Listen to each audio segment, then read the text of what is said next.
할렐루야 성도 여러분, 12월 22일 수요일 큐티 말씀입니다. 오늘 말씀 요한계시록 22장 6절로 12절 말씀입니다.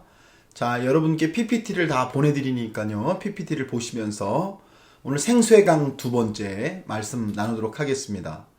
22장 말씀을 우리가 함께 나누고 있습니다. 오늘 6절에서 12절 말씀. 자, 오늘 말씀 보면 7절에 속히 이루어질 일들에 대한 말씀을 주시죠. 보라, 내가 속히 오리니 이 두루마리 예언의 말씀을 지키는 자는 복이 있으리라 하더라 라는 말씀을 주세요. 복 있는 사람.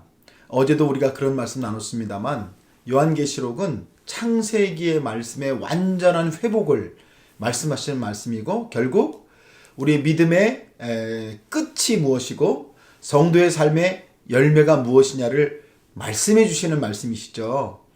그래서 그냥 이것이 요한계시록이 심판의 말씀, 종말의 말씀이라고만 생각해서는 안 된다. 신앙의 마지막 열매가 무엇이냐를 보여주시는 말씀입니다. 그래서 오늘 말씀에도 복 있는 사람 얘기를 하세요. 자, 속히 오리니, 내가 속히 오리니 그러시죠? 속히 온다는 말씀은 지금 당장 오신다는 말씀이 아니잖아요. 자, 이 말씀은 성도의 삶이 이제 종국에 이를 때, 끝에 이를 때 하나님께서 말씀하신 그 말씀들이 속히 이루어진다. 그 종말의 때에 속히 이루어진다는 말씀이시죠. 그래서 누가 복 있는 사람이냐는 말씀을 뭐라고 하시는 거냐면, 그래서 말씀을 통해서 그 일들을 알고 있고 또 그 일들이 이루어질 것이라는 것을 믿고 있고, 그것 때문에 성도로서 살아가는 삶을 사는 사람들이 복 있는 사람이다. 이렇게 말씀을 주시는 거죠. 그래서 요한계시록의 말씀의 마지막 부분에 이런 말씀들을 우리에게 주시면서 우리가 정말 소망하고 바라봐야 될 일이 뭐냐. 성도들이여, 우리들이 지금 바라보고 소망해야 될 일들이 무엇입니까? 그런 말씀이죠. 여러분, 제가 목회하면서 우리 성도님들 이렇게 신방하거나 만나거나 그럴 때 참 은혜로운 간증 얘기들을 하시는 분들이 참 많으세요. 하나님이 역사하셔서 이런 일이 일어났습니다. 하나님 도우셔서 이런 일이 일어났습니다. 이런 말씀하시는 분들이 참 많으세요.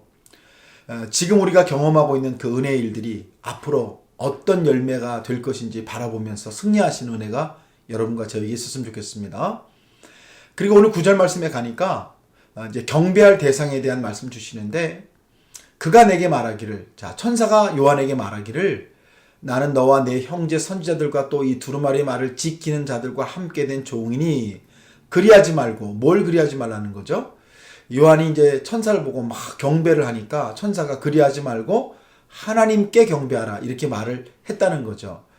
자, 사도 요한이 천사, 너무나 놀라운 신비를 보여주는 천사를 경배하려고 하니까 천사의 말이 뭐예요?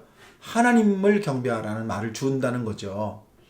요한은 천사 앞에 엎드렸어요. 그런데 경배받으실 분은 오직 하나님이시다라고 요한이 알려주세요.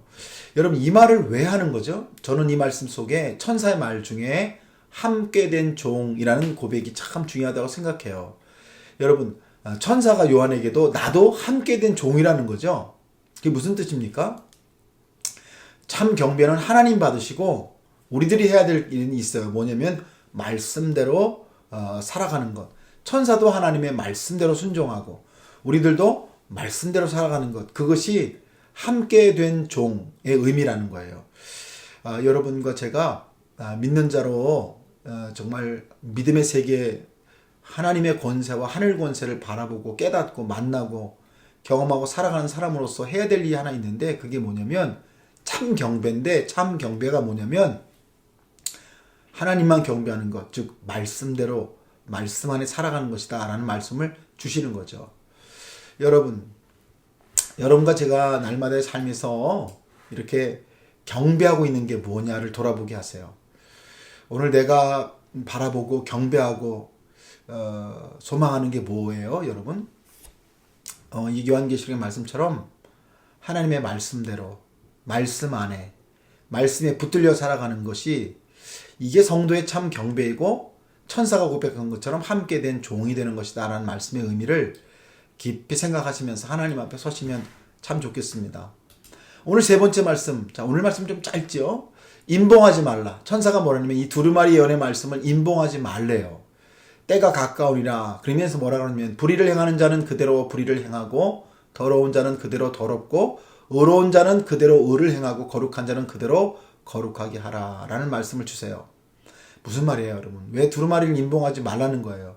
그대로 놔두라는 거죠. 그대로 놔둬라. 여러분, 로마서에도 유기의 형벌이 나오잖아요. 악한 자들은 악한 일 행하는 것 자체가 이미 심판을 받은 거라는 말씀이죠. 여기 요한계시록에도 다 그냥 놔두라고. 그래서 두루마리도 봉인하지 말라 그러세요. 여러분, 두 가지가 있는 거죠. 제가 PPT에 이렇게 말씀드립니다. 구원의 상이 있고 심판의 벌이 있잖아요. 구원의 상을 받는 사람이 있고 심판의 벌을 받는 사람이 있대요. 구원받고 말씀 따라 은혜 안에 예배하면서 성도들 사랑하고 어려운 사람들 도우며 사랑하는 사람들에게는 구원의 상이 있고, 또 악한 일 행하고 말씀대로 살지 않은 사람에게는 심판의 벌이 있다. 그래서 이 원칙이 뭐냐면 행한 대로 보응을 받는 것이다. 그래서 요한계시록 계속 행한 대로의 보응에 대한 말씀을 우리에게 주시죠. 여러분, 그래서 이 말씀 읽으면서 천사가 이제 사도 요한에게 임봉하지 말고 그대로 두라 라고 말씀하시는 말씀 속에서 이제 종국의 때가 이를 때에 누가 상 받을 자이고 누가 심판 받을 자냐는 말씀을 주시면서 오늘 우리에게 다시 한번 도전하고 계세요. 여러분과 제가 고쳐야 될 삶이 있잖아요. 내가 무엇을 고쳐야 될 것인가, 이게 돌아보시면서 하나님 앞에 서셨으면 좋겠어요. 사랑하는 여러분, 지난주일 말씀 탕자의 비유 말씀, 마지막 말씀 나누면서 어떤 성도님이 저한테 그러세요. 목사님, 말씀 듣고 내가 변한 게 뭐가 있을까 생각해 보셨대요. 내가 변한 게 뭐가 있을까? 내가 예수 믿고 뭐가 변했을까? 하나님이 뭐를 봐주실까? 많이 생각하게 됐다고 그런 얘기를 하시더라고요. 여러분, 예수 믿고 여러분과 제가 말씀을 안다고 하는 것, 믿음을 안다고 하는 것은 그냥 그대로 사는 게 아니라 말씀을 따라서 사는 거잖아요. 말씀대로. 그래서 오늘 말씀에 행한 대로 내버려두라는 말씀이 참 우리를 돌아보게 하시는 도전의 말씀이세요. 여러분, 오늘 한날 여러분과 제가 이 요한계시록의 말씀 붙들고서 믿음 안에 살아가시기를 원하고요. 오늘 여러분의 삶에도 하나님의 승리가 일어나시게 되시기를 바랍니다. 오늘 한날 복된 날 되시기를 주 예수의 이름으로 축복합니다. 감사합니다.